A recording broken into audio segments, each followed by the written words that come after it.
ہم تربیت کے نام پر اپنے بچوں کو ٹنل کر دیتے ہیں، بریکٹ کر دیتے ہیں، اور ہم یہ سمجھتے ہیں کہ اگر اس کو یہ 6 ملکوں کے نام، 15 ملکوں کی کرنسی، 18 ملکوں کے دارالحکومت، باڈی پارٹس کے انگریزی میں نام اور اردو میں نام، ABC چھوٹی بڑی لکھنی آنی، اور اس کے علاوہ اس کو جو ہے وہ یعنی ٹیبلز اس کو آنے، یہ اگر نہ آئے تو اس کا مطلب ہے میرے بچے کی بہت بری تربیت۔ اور ایسی ایک دوڑ لگ گئی ہے کہ بیچارے کو 2-2.5 سال کے بچے کو جب ابھی اس کا ورڈ ویو ڈیولپ ہی نہیں ہوا، ابھی اس کے اندر تجربات کو سمونے کی اور تجربات کو ابزارب کر کے اپنی زندگی کے ورڈ ویو کو براڈ کرنے کی کیپیسٹی موجود ہے، ہم اس کو دولے شاہ کا چوہا بنا دیتے ہیں، معاف کیجئے گا، اور اس کو اس بریکٹ میں بالکل نہیں کہتا کہ بچوں کو ABC نہیں پڑھانی، میں بالکل نہیں کہتا اس کو نہیں پڑھانا، لیکن یہ ٹائم جو ہے نا 7 سال کی عمر میں، اس میں پرائمری امپورٹنس اس کام کی نہیں ہے۔ ہمارے دوست ہیں جن کا میں ہمیشہ شکریہ ادا کرتا ہوں، ان کو میں اپنا مرشد اور اپنا کیا کہنا چاہیے مینٹور مانتا ہوں، وہ ہیں سلمان آصف صدیقی صاحب، جو کہ پیرنٹنگ پر ایک اتھارٹی ہیں پاکستان کے اندر اور دنیا کے اندر۔ تو وہ ایک بہت زبردست بات کرتے ہیں، اور میں شکریہ کے ساتھ ان کی بات کو یہ کوٹ کرتا ہوں کہ جس عمر میں ہمیں اپنے بچوں کے ہاتھ میں محدب عدسہ میگنیفائنگ گلاس پکڑانا چاہیے تاکہ وہ تتلی کے پروں کو دیکھیں، تاکہ وہ گندم کے بیج کو دیکھیں، تاکہ وہ گھاس کی پتیوں کے اوپر لائنوں کو دیکھیں، تاکہ وہ ایک چونٹی کو پکڑ کے دیکھیں کہ وہ اس کی میکینکس کس طریقے سے کام کر رہی ہے، اس عمر میں ہم اس کے ہاتھ میں پینسل پکڑا دیتے ہیں اور اس کو میم کی ڈنڈی کو گول کرنا اور ہے کو جو ہے 2 لائنوں کے درمیان میں رکھنا اور ٹی کو کہاں سے کاٹنا ہے، اس چکر میں اس کو ڈالنا شروع کر دیتے ہیں، اور اس کی میموری کو ایسی چیزوں کے ساتھ بھرنا شروع کر دیتے ہیں جس کی اس کے نزدیک کوئی اہمیت نہیں ہے۔ اس کو اس طرح کی چیزیں یاد کرانا شروع کر دیتے ہیں جو اس کے لیے کوئی انجوائمنٹ کا باعث نہیں ہے، جو اس کے تجربات میں کسی قسم کا اضافہ نہیں کر رہی ہیں۔ تو اس لیے یہ والدین کو ضرور سمجھنا چاہیے۔ تو اب اس کے لیے درمیانی راستہ کیا اختیار کریں؟ اب یہ کہیں کہ جی یہ کیسے ہو سکتا ہے ہم 7 سال تک بچے کو اسکول ہی نہ بھیجیں اور اس کو ہم اکیڈیمک ایجوکیشن نہ دیں؟ تو میں سلمان آصف صاحب تو یہ کہتے ہیں کہ بالکل اس کی ضرورت ہی نہیں ہے، ہم بچوں کو ہوم ایجوکیشن ہی کرنی چاہیے اور اس کی ضرورت ہی نہیں ہے، وہ تو اس بات پر بہت فرم ہے۔ اور اسی طریقے سے دنیا میں جو سب سے اچھا ایجوکیشن کا سسٹم ہے وہ فن لینڈ کا ہے، اور فن لینڈ کے اندر 7 سے 10 سال تک بچوں کو کسی قسم کی کوئی اکیڈیمک ایجوکیشن نہیں دی جاتی، اور وہ دنیا کا سب سے بڑا سسٹم ہے۔ لیکن ہم سب کا بڑا دل دہکنے لگ جائے گا کہ میرا بچہ جو ہے وہ بھی نرسری میں کیوں نہیں جا رہا، میرے بچے کو رائمز کیوں نہیں آ رہی، میرے بچے کو یہ کیوں نہیں آ رہا، دس از مائی نوز، دس از مائی year, this is my hair, ایسا کرنا نہیں آ رہا، تو ہمارے دل کے اندر ایک بہت انزائٹی کریٹ ہونی شروع ہو جائے گی۔ تو اس لیے ایک درمیانی رستہ جو ہے مجھے سمجھ میں آیا وہ یہ ہے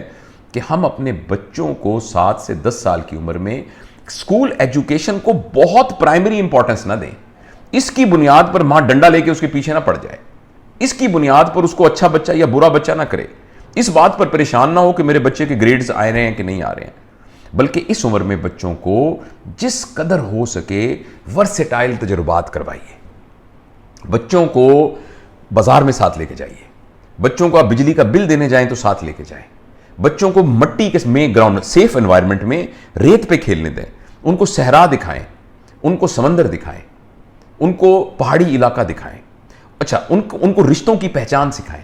اس کو جو بوڑھی خالہ رہتی ہیں ان سے ملوانے لے کے جائیں، ان کو نانی اماں کے ساتھ چھوڑیں، ان کو دادا ابو کے ساتھ چھوڑیں، ان کو مختلف ذریعوں سے سواریاں کروائیں، ان کو مختلف طریقے سے تجربات کروائیں، ان کو مٹی سے گھر بنانا سکھائیں، ان کو آٹا کو گوندھ کر اس سے روٹی بنانا سکھائیں، ان کو برتن صاف کرنا کیسے کرتا ہے اس میں سکھائیں، اور ان کو یعنی جس قدر ورسٹائل تجربات ہو سکتے ہیں ان کے ساتھ کیے جائیں، ان کے سامنے بیٹھ کر اس طرح کی باتیں کی جائیں جو کہ زیادہ علمی موضوعات کی باتیں ہوں، ان کو لے کے اپنے ان دوستوں کے پاس جائیں جس میں بچہ خاموشی سے بیٹھا ہو مگر آپ ایک علمی گفتگو کر رہے ہوں۔ ان بچوں کو جتنے ورسٹائل تجربات میں سے آپ گزاریں گے اور جتنا ان کا ورڈ ویو براڈ ہوگا اتنا اس بچے کے اندر ہیبٹ پیٹرن سے ہی بنے گا۔ میں ایک بات بہت ہی شدت سے اپنے تمام پیاروں میں کنوے کرنا چاہتا ہوں کہ پلیز ایکڈیمک کوالیفیکیشن جس کی بنیاد پر ہم نے اسے پیسے کمانے والی ایک اچھی مشین بنانا ہے، اس کو تربیت کا اعلیٰ گول نہ سمجھا جائے۔ میں کوشش کروں گا اگر میری بات آج ختم، یہ والا موضوع ختم ہو جائے تو آج میرے پلان میں تھا کہ میں جو تربیت کیا ہوتی ہے یعنی ان کے گریٹر گولز کیا ہیں میں اس کو ڈسکس کروں۔ اس میں سے پلیز آپ یاد رکھیے کہ تربیت کے گولز میں سے جو سب سے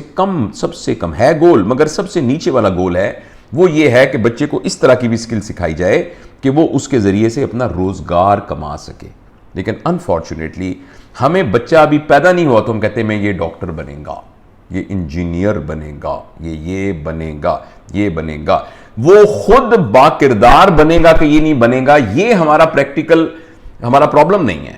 تو اس لیے پلیز آپ یہ یاد رکھیے کہ 7 سال کی عمر تک بچے کے لیے ایک سازگار ماحول کا کریٹ کرنا، ایسا سازگار ماحول جس میں اس کو بہترین تجربات ہو رہے ہوں، وہ مختلف تجربات سے گزر رہا ہو، یہ اس بچے کی بنیادی ضرورت ہے۔ اور اس ضرورت کو پورا کرنے کے لیے پیرنٹس کو اپنے مائنڈ سیٹ میں یہ بات رکھنی چاہیے کہ بچے کی اصل تربیت ہے ہی مختلف تجربات میں سے گزرنا۔ اچھا، اس سلسلے میں